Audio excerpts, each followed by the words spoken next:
Okay, here on the pod for this new week at whatever time it is for Second Cup of Sunrise. Yeah. I'm Brennan, he's James, and I told you this week it's going to be jam-packed with guests. So we've got someone today, Wednesday, and Thursday so far, if I have that correct. Yes. That's great. People heard about the pod, and it was like, we'll have them on. Yes, so we'll talk some weather and some other news of the day things coming up. But first, we have Molly Ranney with us. Welcome to the podcast room. Thank you. Yes. So she's with Highland, okay? Does everything with nutrition, diets. How long have you been doing this? I've been a dietitian for 30 years. Wow. Nice. Been Highland 8 years. Wow. Okay. So we'll get to our experience. Yes, we'll get to our questions as dads with children and everything, and then just as everyday people of all the fads, the trends, and everything going on. You're here because this is National Nutrition Month. So what is the main overall theme that you try to sum up to tell people? So every year, the Academy of Nutrition and Dietetics comes up with a theme for National Nutrition Month, and this one is embracing the power of nutrition. And I like this year because it really is broad in the sense of nutrition is so important to me. It's the foundation. It impacts everything we do. And so understanding what does good nutrition look like is, I think, really important. It's not necessarily easy in the world that we live in, but I think that it's something that we all need to kind of think about and consider. What's like some of the common mistakes that most people are making with what they're having every day with eating? If you were to put the top two things of that we're missing out on, that we're having too much of, something like that. I think the biggest thing is just the world we live in is so busy that we resort to eating more processed foods. And we know now that the ultra processed foods and even some of the processed food, and it's hard to define those two definitions, really undermine our health. But what I often hear from people is they're like, I just don't have the time. So I'm going to do a drive-through. I'm going to grab something that's quick and easy. But then what it's doing is really, impacting their health, their energy, their longevity.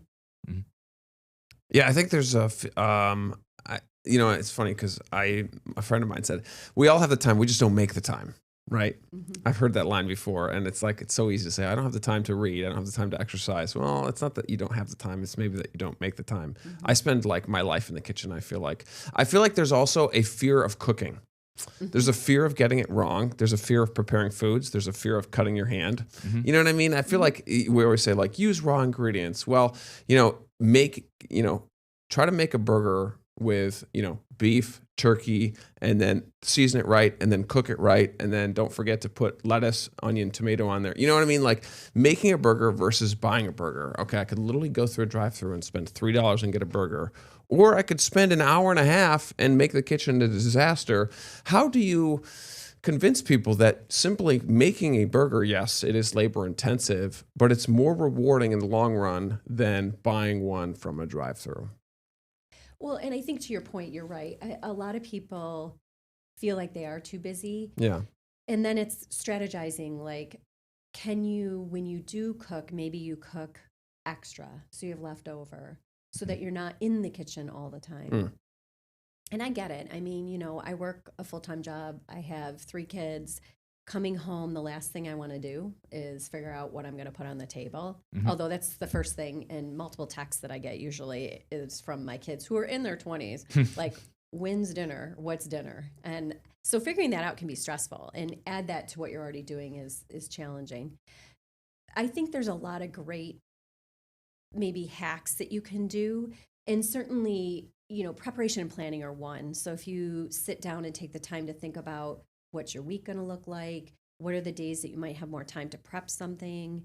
And your body knows how to respond to food that, what I define as comes from nature. So if you can recognize its original food source, then you know that it's a food that your body actually knows how to digest and absorb. It's not real good at digesting processed foods. We just, on a biological level, we haven't evolved. And so some of the food that we're eating, it has known what we call obesinogens. It actually triggers appetite and makes you crave some of that unhealthy food.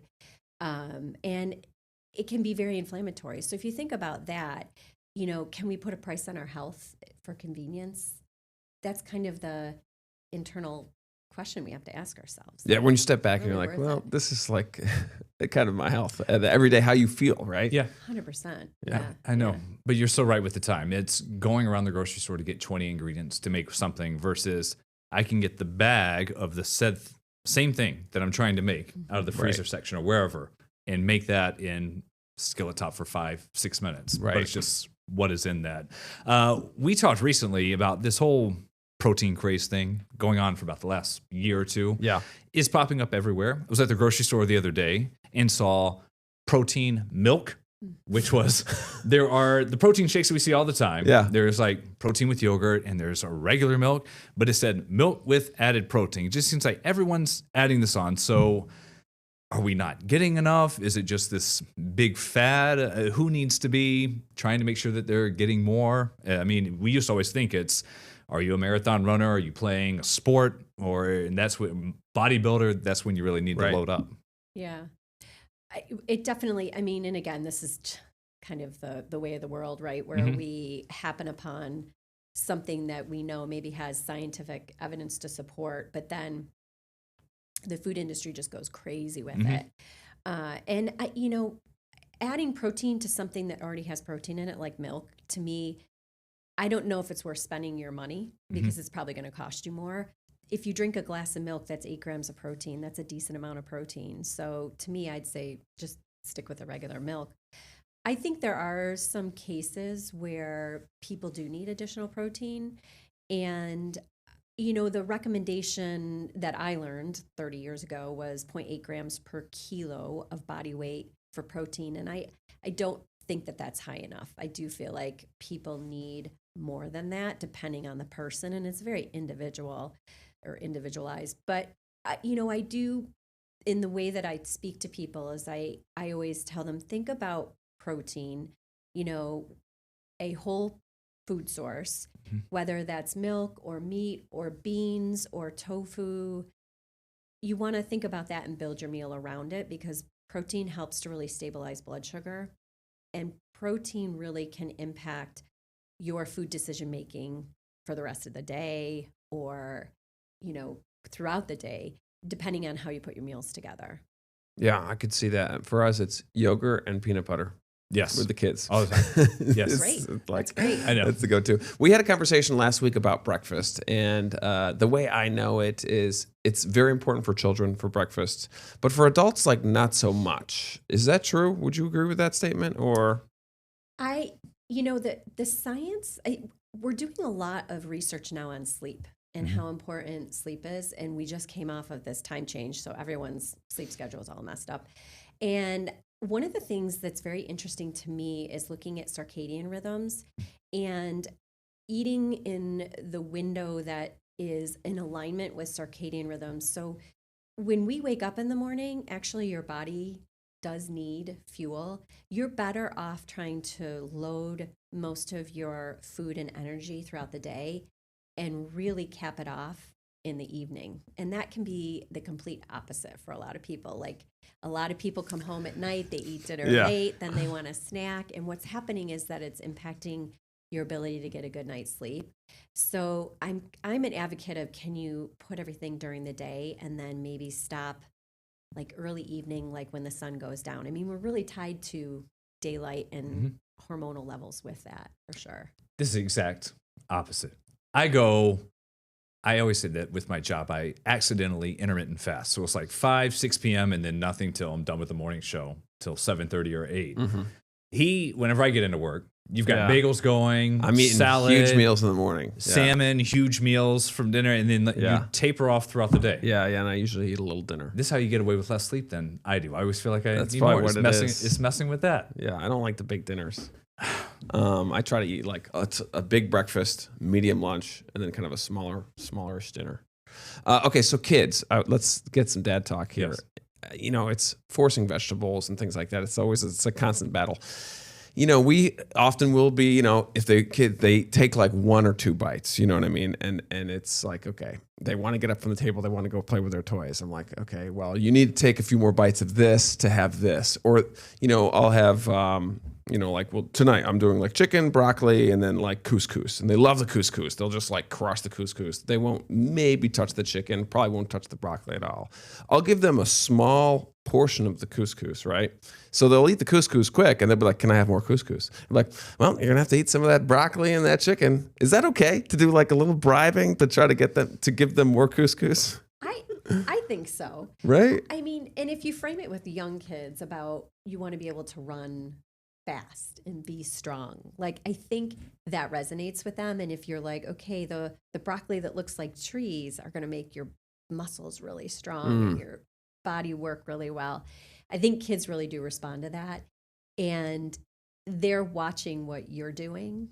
And if you're demonstrating that to them, even though they might have a day or a week or a month where all they'll eat is, couscous, it'll balance itself out, because I noticed that my own children, like when they were little, they ate everything that I fed them. And then when they were old enough, had a job and a car, food came into my house that I was like, I've never bought that. And I have to say, my oldest son is going to be 25 in a couple of weeks, and he eats so well now. And so I was like, whew, I was worried there for a while, So I think it's good what you're describing. I think that's a no, and you can see, it's funny because with the carrots we say, we tell them the carrots make you see better, and then that kind of like, every time they see the carrots, they're like, oh yeah, I want to have good vision, even though I 100%. Have terrible vision, but I still love carrots. We do it too. We just with whatever vegetable of the day to be stronger at school. My kids there's like no meat. They've never done it. We would never be like, oh my gosh, my kid will have chicken tenders every day. But like, they won't do that. They won't do a burger. They've never touched a hot dog. It's just, they won't. We do some Beyond whatever plant chicken nuggets, and that kind of works. And then the other day we were at a party and Julia just says, I want some meatballs. And they had some. And I was like, okay. And so I went and got her a plate, and I look over and she's got a full fork up there and just housing them down. So I'm like, we are doing meatballs every day for like the next month. Right. And it's just like, it's just trying to make sure that they're okay. Are there any real signs to know like when your child is having enough? I mean, it could be 6 months to a year before you see their general doctor. Right. Again, to know that they're still like with protein, they're not having much meat. So we go through yogurt by the gallons each week. That's pretty common. I think a lot of kids, for whatever reason, just the taste of meat, a lot of them they don't like it, but they might eventually, like what your daughter just showed. I think if you're thoughtful in how you're putting it together, I think, again, they're going to do fine. Obviously, when you do go to the pediatrician, they track their height and weight on a growth chart. And as long as they're above the 5th and below the 95th, you're good.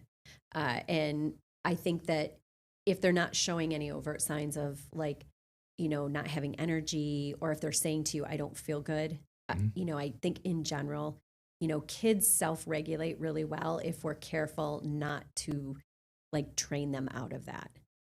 That's great. Yeah, that's awesome. So I know we're probably going to wrap up here soon, but I know ultra processed, it's put under umbrella of generally not great. But I think of like protein powder, right? That's kind of like ultra processed, isn't it? But it's still like good in moderation, I guess. Yeah, I mean, the way that I define ultra processed is, or maybe think of it, is if you look at the ingredient list and there's like nothing you can pronounce, it's probably not a food you want to eat, which a lot of people are probably going to be up in arms about.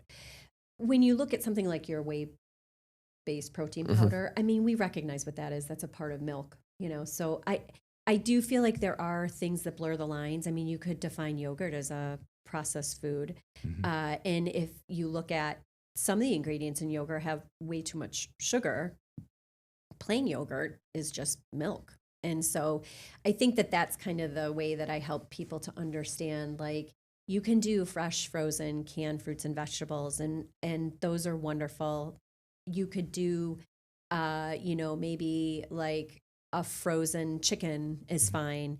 And so just looking at the ingredients, and if there's 3 to 4 ingredients, it's probably less processed. And that can kind of help you figure out what are good options. It is a difference when you're conscious and you look at some of them where everything does fit on one page, and then you pick up another item and it's turn over to the other side of the ingredients as well. And finally, we'll get you out of here on this. What's the conversation today about GLP-1s and people who maybe it's good for them, maybe not. There's also GLP-1 food menus at different places. It's everywhere. It's on every single commercial that we have here too. Yeah. I think the weight loss medications are a really great tool for some people. I work at the Bariatric Center at Highland. We do weight loss surgery. And I really think it's important to have a conversation with your primary care doctor about what is the best option. I've seen a lot of people come into our clinic that have a substantial amount of weight to lose, and a weight loss medication is not going to get them there. And I think that, again, thinking about long-term what your health goal is, they are and can be a wonderful thing. They're exceptionally difficult for some people to get. We know Medicaid and Medicare are very selective on what they'll approve, and those are a lot of the people who need that. So I do really encourage people to have a conversation with your primary care doctor. Certainly reach out to us at the Bariatric Center. We have a website, and we can help walk people through what their best options are. And really, weight loss surgery is, I know, an elective surgery, but it is your best tool for long-term weight loss. Molly, thank you. We covered everything in good here stuff. on the pod. Thank you. Very cool. I said we're just going to go through the Rolodex of questions and have fun on that.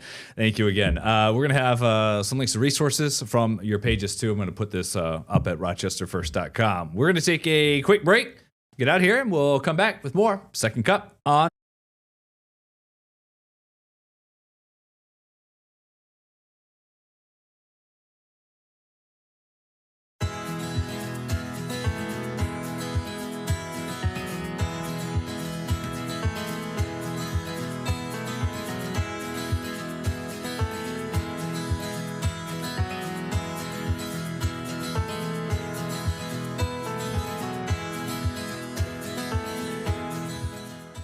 That was fun.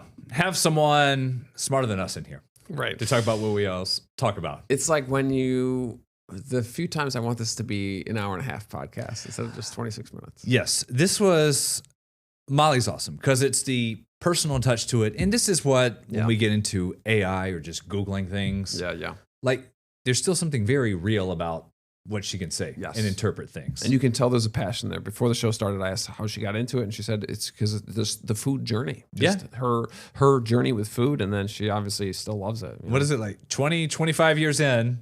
Yeah. That child is now best eater she Pretty knows. cool. I'm going to say all this, and then I'm going to go make frozen lasagna tonight, maybe. Yes, I know.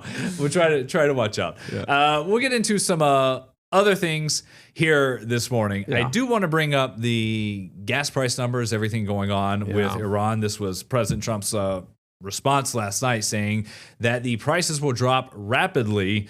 As the economy thinks that this will be relatively brief. We don't know how long the war will last, but markets have been tumbling throughout the morning. We'll see how Wall Street fares today as well. I do want to bring up the numbers that we have. So AAA and Gas Money every Monday morning. And part of this is their media relations. They blast everything out. Here are the numbers for this week compared to last week. And when things aren't going on in the world like they are, it's just kind of like, oh, okay, it's just a weekly thing. But everyone was noticing just the jump. And it's almost 50 cents from last week. Sure. Going up. Yeah. So $3.40 the average here in New York. Diesel's up 90 cents. Here's Rochester. Where was it? Oh, yeah, it was like $3.48 or so. Yeah, $3.48. Man. Yeah. And then, that's basically what you're getting. Batavia, $3.29. Everything is all connected. What's the highest you've seen? So I was going down the thruway, and it was interesting because I went to Syracuse and seeing the different prices from stop to stop that I was seeing $3.50, $3.25. I think the gas station. I used to work at a gas station. I worked at Stewart's. Oh, yeah, I worked at Stewart's in love Oswego. Stewart's. Man, I know that. I know that Stewart's. Yeah, right in Oswego. Yes. Yeah. I used to work there. Man, selling gas, and we didn't control. You don't control the gas prices. You get a phone call and they say raise the price, drop the price, and then you just go and ticket there. The gas station each morning, right? You set it for the day. Yeah, usually each morning. Yeah, you'd go in and be back with the magnets. Slap the magnets on. What drives me crazy is how do they zone pricing? Is where you can go to the Tops or the Quicklies right over here on Winton, and then you can go to Fast Track or whatever there behind East Ave Wegmans, and it could be 20, 30 cents difference. Yeah. Well, you kind of play the game with the person that's across the street from you. Yes, like they do. You wait until who lowers the price, and when you don't want to lower your price too quick because you want to try to make a quick profit before you have to lower the price, and then whoever does it first, it's like a cat and mouse game. Whoever does it first, then it's literally like it's a game. The guys I were following from Gas Buddy, his name, I think Patrick DeHaan or something. Yeah. He was like, we haven't seen a spike like this like ever, like that quick. They Really? were watching Sunday night of just going up with crude oil barrel prices going above $100, $105 for the first time since Russia invaded Ukraine. And then they're like, here come prices at the pump. And we were talking this time last week on the show. I said that 2 weekends ago, I went and filled up, and I was like, it's not going to make a real.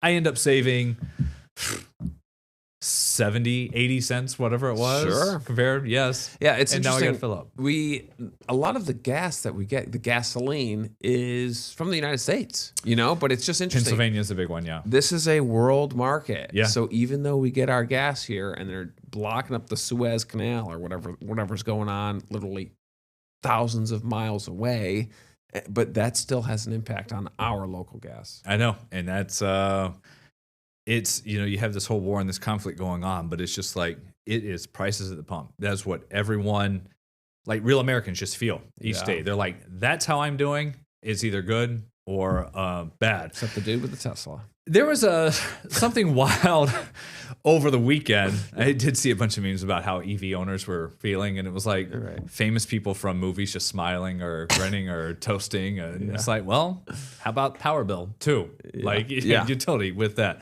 The Los Angeles Marathon.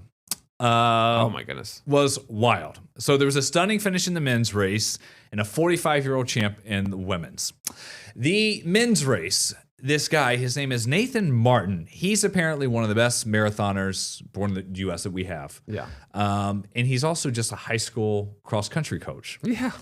And so CBS News in L.A. interviewed him after his win, and you'll hear from him, and you'll see just how close it was after that. At the LA Marathon today. Yeah, after running 26.2 miles, the men's race came down to a single stride, the closest finish in LA Marathon history. Just after I crossed, I was like, ooh, it was super close. Maybe I get it.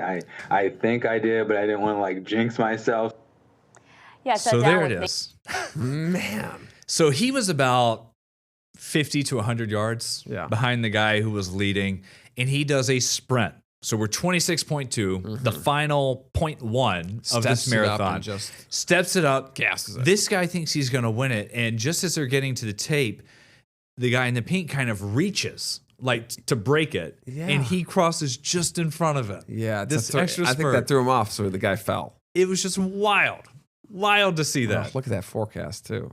Well, about that, I started seeing this story the other day that the LA Marathon was going to give out finishing medals to people who made it to mile 18.